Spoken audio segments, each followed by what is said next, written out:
ముక్కోటి ఏకాదశి పర్వదిన సందర్భంగా వేములవాడ శ్రీ రాజరాజేశ్వర సన్నిధిలో హరిహర క్షేత్రంగా పిలువబడేటువంటి స్వామివారి సన్నిధిలో ఆలయ విస్తరణ పనులు జరుగుతున్న సందర్భంగా ఏకాంతంగా ఉత్తర ద్వార దర్శనం పూజా కార్యక్రమాలు ఘనంగా జరపబడ్డాయి. అదేవిధంగా భీమేశ్వర ఆలయంలో రాష్ట్ర ప్రభుత్వ పక్షాన, రాష్ట్ర దేవాదాయ శాఖ పక్షాన ఆలయ అధికారులందరూ కూడా వైకుంఠ ద్వార, ఉత్తర ద్వార దర్శనానికి సంబంధించినటువంటి అన్ని ఏర్పాట్లు కూడా చేయడం, వేకోజామునే వచ్చినటువంటి భక్తులందరూ కూడా ఉత్తర ద్వార దర్శనంలో హరిహర క్షేత్రంగా పిలువబడేటువంటి ఈ స్వామివారి సన్నిధిలో ఓవైపు నారాయణమూర్తిని, మరోవైపు పరమేశ్వరుని కూడా దర్శించుకునే భాగ్యం కలగడం ఆనందదాయకంగా, శుభదాయకంగా, శోభిల్లే విధంగా ఉన్నటువంటి సందర్భం. ఈరోజు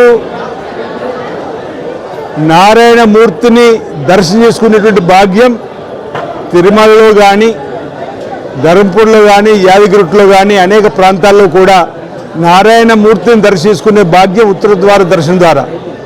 వేములవాడ రాజన్న సన్నిధిలో ఈరోజు భీమేశ్వర సన్నిధిలో హరిహర క్షేత్రంగా పిలువబడేటువంటి ఈ దేవాలయంలో ఇద్దరి స్వాముల దర్శనం, హరినారాయణలకు సంబంధించినటువంటి ఏదైతే హరిహర క్షేత్రంగా పిలువబడ్డదో ఓవైపు పార్వతీ పరమేశ్వరుని, మరోవైపు శ్రీదేవి భూదేవి సమేత అనంతపద్మ స్వామిని ఈరోజు ఉత్తర ద్వార దర్శనంలో భక్తులు మరి బారులు దర్శనం చేసుకోవడం జరిగింది.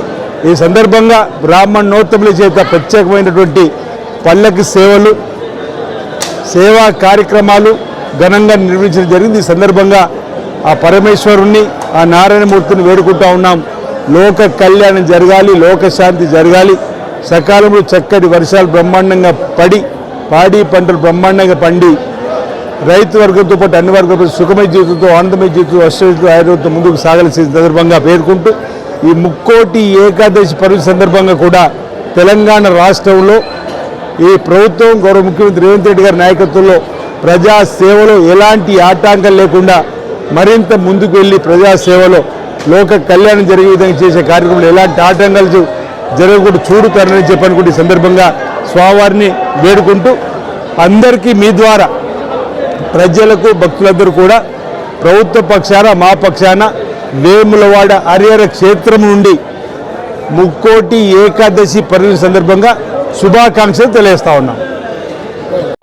ఓం నమ శివాయ. శ్రీ రాజరాజేశ్వర స్వామివారి దేవస్థానం వేములవాడ మనందరికీ తెలుసు, దక్షిణ కాశీగా ప్రసిద్ధి చెందింది. హరిహరాదులు ఇక్కడ ఉన్నారు కాబట్టి హరిహర కళాక్షేత్రంగా మనం ఇక్కడ ప్రసిద్ధి చెంది అందరినీ ఇక్కడ ఇద్దరిని దేవుళ్ళని కూడా మనం కొలుస్తూ ఉన్నాము. ఇక్కడ దక్షిణ అయోధ్య అని మనకు ప్రపంచవ్యాప్తంగా కూడా భక్తులందరూ ఉన్నారు. ఈరోజు ముక్కోటి ఏకాదశి సందర్భంగా మనం వచ్చే భక్తులందరికీ కూడా అన్ని ఏర్పాట్లు చేస్తూ మనము రాజన్న దగ్గర ఏదైతే విస్తరణ పనులు కొనసాగుతున్నాయో అక్కడ కూడా మనం యథావిధిగా ఏకాంతంలో మనం అన్ని పూజల్ని, సేవల్ని కూడా నిర్వహించుకొని వైకుంఠ ద్వార దర్శనాన్ని కూడా అక్కడ కల్పించడం జరిగింది. అక్కడ ఏకాంత సేవలో అర్చకుల సమక్షంలో, అలాగే ఇక్కడ మనకు భీమన్న ఆలయం ఎవరైతే భక్తులకు విస్తరణలో పనిలో భాగంగా ఇక్కడ ఏర్పాటు చేశామో ఇక్కడ కూడా పెద్ద ఎత్తున భక్తోత్సవం పేరిట, అంటే భక్తోత్సవం అని వచ్చే భక్తులందరికీ కూడా ఇక్కడ ఏర్పాట్లు గావించబడినాయి. వైకుంఠ ద్వార దర్శనాన్ని పల్లకీ సేవల ద్వారా వైకుంఠ ద్వార దర్శనం చేసుకొని వచ్చి స్వామివార్లు ఇద్దరిని వేయించేసి ఇక్కడ నుంచి మూడు చుట్టూత సేవలు, అంటే పెద్ద సేవల్ని కూడా మనం అంబారి సేవల్ని కూడా చేసుకోవడం జరిగింది. ఇక్కడికి వచ్చేటువంటి భక్తులకు ముక్కోటి ఏకాదశి సందర్భంగా మరియు ప్రపంచవ్యాప్తంగా ఉన్నటువంటి భక్తులందరికీ కూడా మీ ఛానల్స్ ద్వారా కూడా అభినందనలు తెలియజేస్తూ వారికి మరొకసారి ముక్కోటి ఏకాదశి శుభాకాంక్షలు తెలియజేస్తున్నాను. నిశివనామ రూపాభ్యాం యాదేవి సర్వమంగళ తయో సంస్మరణాత్ పుంసాం సర్వతో జయమంగళం.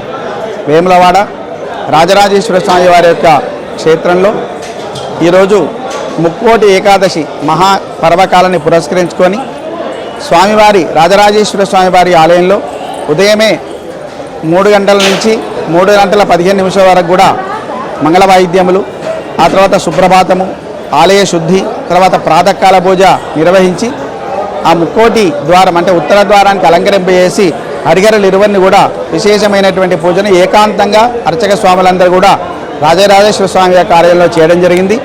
భక్తుల సౌకర్యార్థం భక్తోత్సవంతో ఈరోజు మహాపర్వకాలం కాబట్టి ఆ వైకుంఠ ద్వారాన్ని ఏర్పాటు చేసుకొని భీమేశ్వర స్వామి వారి యొక్క ఆలయంలో హరిహరులు ఇరువురిని కూడా ఇటు పల్లాకి సేవలో ఉత్తర ద్వారమందు దర్శనం చేసుకొని అలాగే అంబారి సేవ ఎందు కూడా త్రిప్రదక్షిణ యుక్తంగా ముక్కోటి యొక్క ఏకాదశి వైశిష్ట్యాన్ని తెలుసుకొని విశేషమైనటువంటి పర్వాన్ని భీమేశ్వర స్వామి వారి యొక్క ఆలయంలో మనం నిర్వహించుకున్నాం.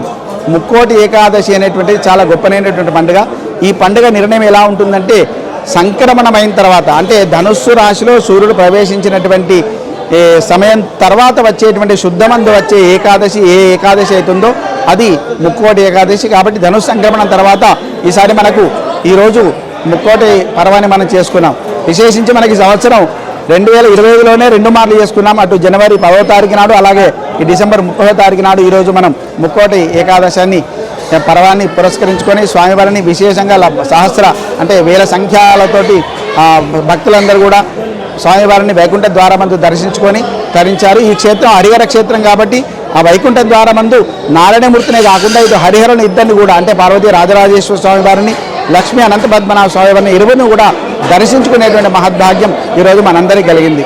ఈరోజు శుద్ధమైనటువంటి ఉపవాసం చేసి ఎవరైతే జాగారం చేస్తారో వారికి విశేషమైనటువంటి సమస్త కోరికలను కూడా నెరవేరి భగవంతుని యొక్క అనుగ్రహం తప్పకుండా కలుగుతుంది. స్వస్తి.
वासुदेवाय तन्नो रुद्रः प्रचोदयात् देव्यै च विद्महे विष्णुपत्न्यै विद्महे महादेवाय तन्नो धीमहि रुद्रः प्रचोदयात् विद्महे कन्याकुमारी तन्नो दुर्गिः प्रचोदयात् तत्पुरुषाय विद्महे महादेवाय धीमहि तन्नो रुद्रः प्रचोदयात्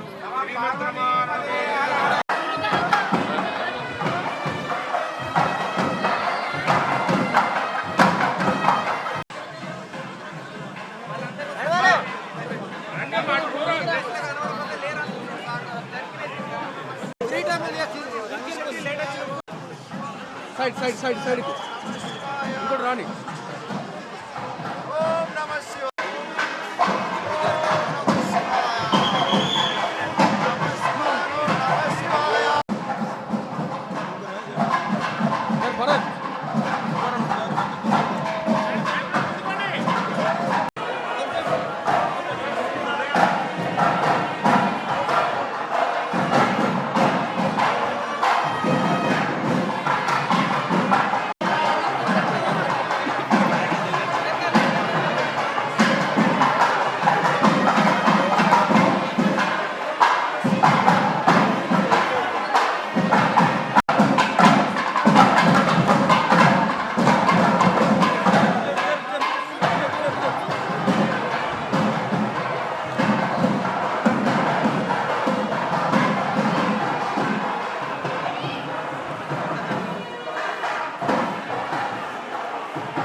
पद्मनाभं सुरेशं विश्वागारं शुभांगं लक्ष्मीकान्तं कमलनयनं योगविद्यानगम्यं वन्दे विष्णुं भवभयहरं वेद वेदांत विद्याय श्रीनिवासाय मंगलम्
లాస్ట్